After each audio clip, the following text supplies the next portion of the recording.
Assalamualaikum warahmatullahi wabarakatuh. Halo semuanya, perkenalkan saya Lisvanina dari jurusan Pendidikan Masyarakat Universitas Negeri Jakarta Angkatan 2020. Pada kesempatan kali ini, saya akan membahas terkait pendidikan informal, yakni bagaimana mengembangkan pendidikan informal di tengah masyarakat saat ini. Sebelum jauh membahas terkait bagaimana mengembangkan pendidikan informal, alangkah lebih baiknya jika kita lebih dulu memahami makna pendidikan informal itu sendiri.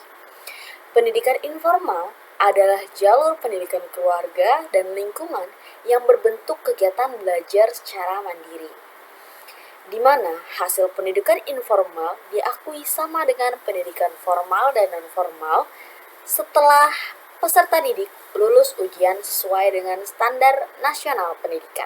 Lalu, apa pentingnya mengembangkan pendidikan informal saat ini? Pendidikan informal merupakan pendidikan pemula. Sebelum melangkah pada pendidikan formal, berhasil atau tidaknya pendidikan formal atau pendidikan sekolah bergantung dengan pengaruh oleh pendidikan di dalam keluarga itu sendiri. Pendidikan ini adalah fundamen atau dasar bagi pendidikan selanjutnya, sehingga hasil-hasil pendidikan yang diperoleh anak dalam keluarga kemudian akan menentukan pendidikan anak selanjutnya, baik di sekolah maupun dalam masyarakat. Adapun fungsi dan peranan pendidikan informal yang utama adalah membentuk karakter dan kepribadian seseorang.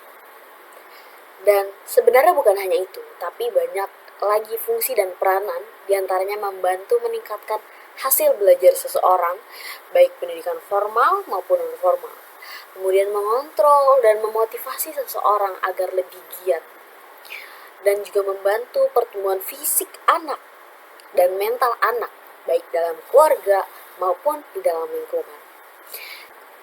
Demikianlah banyaknya peranan dan fungsi dari pendidikan informal itu sendiri. Dari penjelasan tersebut, kita menyadari bahwa peran keluarga, khususnya orang tua, sangatlah besar terhadap pertumbuhan seorang anak. Artinya, orang tua akan selalu terlibat dalam proses pembelajaran anak sepanjang hidupnya. Mungkin akan muncul pertanyaan dalam video ini.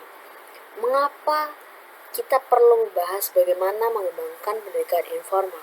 Sedangkan di era 4.0 ini, mungkin semua orang akan sangat mudah untuk mengakses pendidikan, bahkan pendidikan informal. Namun, pada kenyataannya, kita memang mudah untuk mengakses semua informasi, untuk meningkatkan skill, untuk mengupgrade diri. Namun, sangat disayangkan adalah sedikit orang, atau bisa dibilang masih banyak orang-orang yang ternyata tidak menyadari bahwa mereka pun bisa mengupgrade diri mereka, terlepas mereka bukanlah seorang terpelajar. Lalu bagaimana kita dapat menyimpulkan bahwa banyak dari masyarakat kita yang tidak menyadari adanya pendidikan informal ini?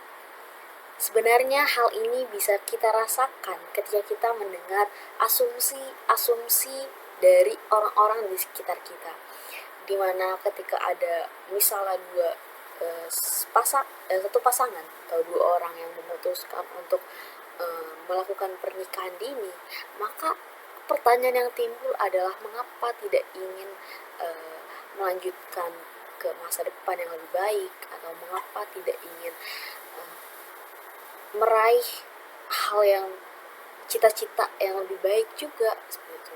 Atau intinya mereka ini berspekulasi hal yang seolah-olah menjadi ibu rumah tangga adalah pilihan paling terbelakang atau tidak akan menjadi apa-apa seperti itu. Kemudian bisa juga kita lihat dari bagaimana seorang petani ini mengatakan bahwa aku hanya seorang petani gitu, atau seorang pedagang, atau yang lainnya. Seolah-olah mereka merendahkan diri mereka dengan profesi yang mereka miliki. Padahal sejatinya pendidikan itu diperoleh untuk siapa saja. Tidak mengenal status, tidak mengenal usia, tidak mengenal jenis kelamin, dan lain sebagainya. Dalam hal ini, saya rasa kita akan sependapat bahwa masyarakat kita mayoritas justru masih menganggap bahwa pendidikan adalah perihal untuk orang-orang yang terpelajar saja. Padahal sejatinya semua orang itu berhak mendapatkan pendidikan. Bahkan masyarakat kita menganggap bahwa menikah adalah pilihan yang paling akhir. Padahal dalam kehidupan setelah menikah itu justru mereka sangat perlu mengupgrade diri, entah sebagai orang tua, entah sebagai ibu rumah tangga, atau entah sebagai kepala keluarga sekalipun. Gimana dalam setelah membentuk keluarga inilah akan ada kehidupan yang baru di mana mereka akan memiliki putra dan putri, dan disitulah justru mereka akan menjadi ruang pertama untuk mendidik seorang anak atau keturunan mereka, bagaimana kemudian bisa membentuk karakter yang baik pada diri anak, bagaimana mereka mendidik anak. Kemudian kita katakan bahwa masyarakat tidak menyadari keberadaan pendidikan informal, sehingga ini yang membuat pendidikan informal tidak berkembang dengan utuh. Dalam hal ini, saya akan mengangkat satu studi kasus yang sebenarnya saya temukan di media sosial. Berikut ini akan saya tampilkan.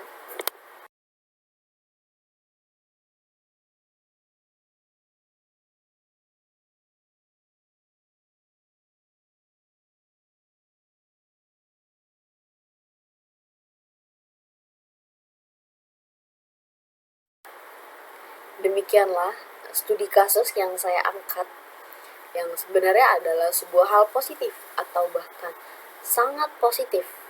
Namun sayangnya mungkin hanya segelintir orang yang bisa berpikir demikian positif, demikian luas seperti itu. Oleh karena itu, kunci dari pengembangan pendidikan informal adalah terkait penyadaran. Penyadaran akan apa? Penyadaran akan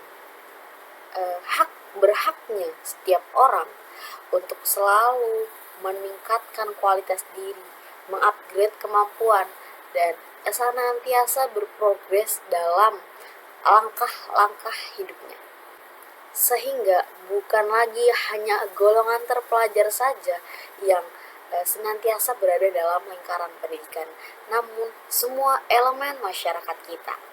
Lalu kemudian, bagaimanakah kita dapat mengembangkan pendidikan informal itu? Sebenarnya hal ini bisa kita lakukan dengan misalnya menyelenggarakan kegiatan peningkatan kemampuan atau life skill yang digelar secara umum.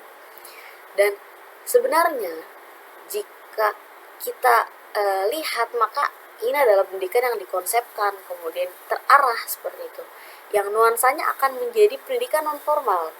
Namun sejatinya pendidikan yang nuansanya pendidikan non formal ini justru nantinya akan mengembangkan penyadaran, dan hal itulah yang akan mengembangkan pendidikan informal secara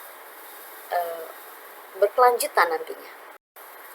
Adapun hal yang paling umum kita jumpai, salah satunya adalah pendidikan parenting, atau mungkin bisa kita temui di seminar parenting, di mana kita lebih menekankan peranan pendidikan informal di dalam suatu keluarga. Namun di luar itu, sebenarnya banyak sekali contoh-contoh pendidikan informal yang dapat kita kembangkan, dan dari berbagai aspek, bukan hanya dalam intelektual saja, melainkan budi pekerti, kemudian agama, etika, sopan santun, moral, bahkan sosialisasi dengan lingkungan. Jadi masih banyak aspek-aspek pendidikan informal yang sebenarnya bisa kita kembangkan.